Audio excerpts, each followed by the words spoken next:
సహోదరి సహోదరులు, మనం ప్రశాంతంగా ఉండాలంటే మనం పరిశుద్ధంగా ఉండాలి. పరిశుద్ధత ప్రశాంతతనిస్తుంది. మన ప్రశాంతతను పాడు చేయడానికి సైతాను మన మీద దాడి చేస్తాడు, రకరకాలుగా దాడి చేస్తాడు. సులభముగా చిక్కులు పెట్టు పాపమును ఎరగా వేస్తాడు. మనం ఒకవేళ సులభముగా సైతాను చిక్కులు పెట్టేటటువంటి పాపాన్ని ఎరగా వేసినప్పుడు ఆ ఎరకు ఒకవేళ మనం ఆకర్షితులం అయితే దొరికిపోతాం. ఎంత పెద్ద చేపరైనా పట్టాలంటే ఏమేయాలో చెప్పండి? ఎరవేయాలి. ఒక చిన్న గేలానికి ఒక చిన్న పురుగుని ఎలగా వేస్తే ఇంత చేప పడుతుంది. ఆ చేపే కనుక బ్రతకాలి అని అనుకుంటే నోరు మూసుకుంటే సరిపోతుంది, చేప బతికిపోతుంది. సహోదరులు, మన ఈ లోకంలో బ్రతకాలి అని అంటే ఎప్పుడు నోరు తెరవాలో తెలియాలి, ఎప్పుడు నోరు మూసుకోవాలో తెలియాలి. నోరు తెరవకూడని సమయంలో తెరిచావు అని అంటే నీ జీవితం బలైపోతుంది. దావీదు ఎంత చక్కని రాజు అంటే తన చుట్టూ ఉన్నటువంటి శత్రులను జయించేశాడు, ప్రశాంతతనిచ్చాడు. అలాగే సైతాను నీ జీవితంలో ఏ కోణంలో వచ్చి నీ మీద దాడి చేస్తాడో, ఎక్కడ నువ్వు వీక్గా ఉన్నావో దయచేసి పరిశీలించు. వినండి, రాజ్యం ఉందనుకోండి, ఈ రాజ్యంలో జ్వరబడ్డానికి ఎక్కడైతే అనుకూలమైనటువంటి బలహీనమైనటువంటి ఏరియా ఉందో అక్కడి నుంచే రాజ్యంలోకి అడుగు పెడతాడు. అలాగే మన ఆధ్యాత్మిక జీవితంలో ఎక్కడ మనం వీక్గా ఉన్నామో, ఎక్కడ సులభంగా మనం పడిపోతామో, ఎక్కడ సులభంగా సైతానికి దొరికిపోతామో అక్కడి నుంచే సైతాను మన జీవితంలో ప్రవేశించి మనల్ని నాశనం చేసే ప్రయత్నం చేస్తాడు. కాబట్టి మనం చేయాల్సింది ఏమిటంటే మన ఆధ్యాత్మిక జీవితంలో, మన వ్యక్తిగత ఆత్మీయతలో ఏ ఏరియాలో మనం బలహీనంగా ఉన్నామో, నోరు సరిగా ఉండడం లేదా అక్కడ నువ్వు సరిగా ఉండాలి. నీ కళ్ళు సరిగా ఉండడం లేదా కంటి విషయంలో నువ్వు సరిగా ఉండాలి. నీ ఒళ్ళు మాటికి శోధిస్తుందా, నీ ఒంటిని కాపాడుకునే విషయంలో నువ్వు బలంగా ఉండాలి. నీకు తెలుసు నువ్వు ఎక్కడ సులభంగా సైతానికి లొంగిపోతావో, ఎక్కడ లొంగిపోతావో ఆ విషయంలో నువ్వు ఖచ్చితంగా జయించాలి. దావీదు ఏం చేశాడో తెలుసా? ఉత్తరాన శత్రువుని జయించాడు, దక్షిణాన అంటే కింద ఉన్నటువంటి శత్రువుని జయించాడు, తూర్పున ఉన్న శత్రువుని జయించాడు, పడమరను ఉన్న శత్రువులను జయించాడు.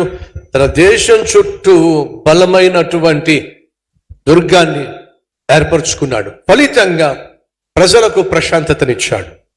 నువ్వు నీ కుటుంబం ప్రశాంతంగా ఉండాలి అని అంటే నీ జీవితంలో, నీ కుటుంబంలో పాపము ప్రవేశించకుండా నువ్వు ఖచ్చితంగా నీ చుట్టూ కంచి వేసుకోవాలి. ప్రార్థన కంచె. ప్రార్థన ఏం చేస్తుంది? నీ కుటుంబం చుట్టూ కంచి వేస్తుంది, నీ క్యారెక్టర్ చుట్టూ కంచి వేస్తుంది, నీ కుమారుల చుట్టూ, కుమార్తెల చుట్టూ కంచి వేస్తుంది. కాబట్టి ప్రార్థన కంచి వేసుకో. ఎక్కడి నుంచి అయితే సులభంగా సైతాన్ని జీవితంలో ప్రవేశిస్తాడు అని నీకు తెలుసో ఆ విషయంలో జాగ్రత్తగా ఉండు. ఒకవేళ సెల్ ఫోన్ ద్వారా సైతాన్ని మాటికి శోధిస్తున్నాడు అనుకోండి, సెల్ ఫోన్ని కేవలము ఫోన్లో మాట్లాడడానికో లేక పనికొచ్చే వాటిని చేయడానికి మాత్రమే ఉపయోగించండి. అది కాకుండా మరి దేనికి కూడా మీ సెల్ ఫోన్ ఉపయోగించకండి. ఒక వ్యక్తి ద్వారా నేను శోధించబడుతున్నానని నీకు అనిపిస్తే ఆ వ్యక్తిని ఎంత దూరంగా ఉంచగలవో అంత దూరంగా ఉంచు. నిన్న ఒక తమ్ముడు వచ్చాడు, మెడిసిన్ చేస్తున్నాడు. ఎక్కడో విదేశాల్లో ఉన్న ఒక అమ్మాయి బ్లాక్మెయిల్ చేస్తా ఉంది, ఫోన్ చేసి ఏడిపించేస్తా ఉంది. పీజీ చేయవలసిన వాడు చక్కగా ఉన్నాడు, బాగా చదువుకున్నాడు. పీజీ చేయవలసిన వాడు ఈరోజు కాలేజీకి వెళ్లకుండా భయంతో ఇంట్లోనే ఉంటున్నాడు. ఏమిటి అని అంటే అస్తమాను ఫోన్ చేస్తుందయ్యా, ఫోన్ చేసి నన్ను పెళ్లి చేసుకోకపోతే నీ సంగతి చూస్తానంటుంది, బెదిరిస్తుంది. నన్ను ఏం చేయమంటారు? ఫోన్ వాడొద్దంటాను. ఏమంటాను? ఎలా నిన్ను బెదిరిస్తుంది? ఫోన్ ద్వారానే బెదిరిస్తుంది. ఆ ఫోన్ పక్కన పెట్టు, నీ నెంబర్ మార్చేసాయి. ఏ నెంబర్కి అయితే ఆమె ఫోన్ చేస్తే నిన్ను కనెక్ట్ అవుతుందో ఆ నెంబర్ మార్చిపడేసాయి. ఆమె మాట్లాడడానికి అవకాశం లేకుండా చెయ్యి. 2, ఆమె ఫోన్ చేసింది అనుకోండి, మనోడు కుదురుగా ఉండొచ్చుగా, ఉండలేడు. ఏదో చెప్పాలని ప్రయత్నం, కట్ చేస్తే బాగుంటుంది కదండి. అదే చెప్తున్నా, ఎక్కడ నువ్వు శోధించబడుతున్నావో ఆ శోధన నువ్వు అక్కడే జయించాలి. అది అవసరం. దావీదు తన చుట్టూ ఉన్న దేశాలను జయించి నీతిగా యథార్థంగా జీవిస్తూ ప్రజలకు ప్రశాంతతనిచ్చాడు, అద్భుతమైన పరిపాలన ఇచ్చాడు. జాగ్రత్తగా వినండి. ఈరోజు దావీదు బాగా సెటిల్ అయ్యాడు, రాజుగా సెటిల్ అయ్యాడు. ఎటువంటి భయం లేదు. ఎవరో వచ్చి నా మీద దండయాత్ర చేస్తారు, నన్ను ఓడిస్తారనే భయం లేదు. నిర్భయంగా జీవిస్తున్న సమయంలో, భయం లేకుండా జీవిస్తున్న సమయంలో దావీదు తన వ్యక్తిత్వాన్ని కాపాడుకున్నాడు. దావీదు తన మనస్సులో ఉన్నటువంటి వ్యక్తిత్వం. దావీదు ప్రేమ గలవాడు, దావీదు కనికరం గలవాడు, దావీదు దయాదాక్షిణ్యం కలిగినవాడు, దావీదు ఆప్యాయత అనురాగము కలిగినవాడు, దావీదు విలువలు కలిగినవాడు.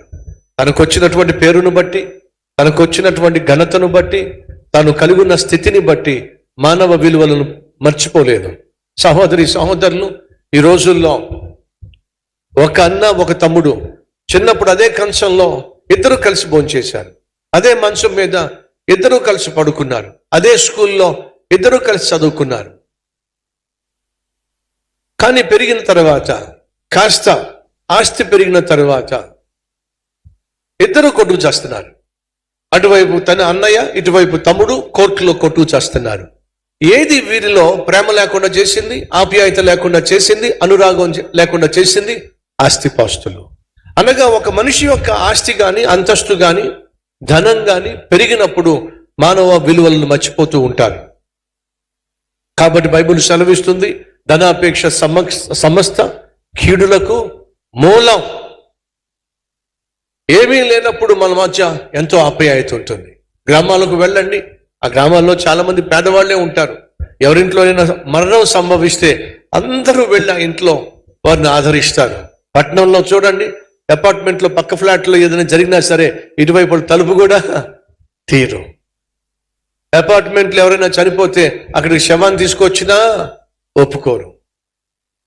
ఇది మన పరిస్థితి. కానీ పల్లెటూరు అలా కాదే. ఎందుకని? వారికి ధన సంపదలు లేవు, కానీ మంచి వ్యక్తిత్వం ఉంది, మానవత్వం ఉంది. మనం దేవుని చేత దీవించబడుతున్నప్పుడు మానవ విలువలు మర్చిపోకండి, ఆప్యాయత అనురాగాలను మర్చిపోకండి.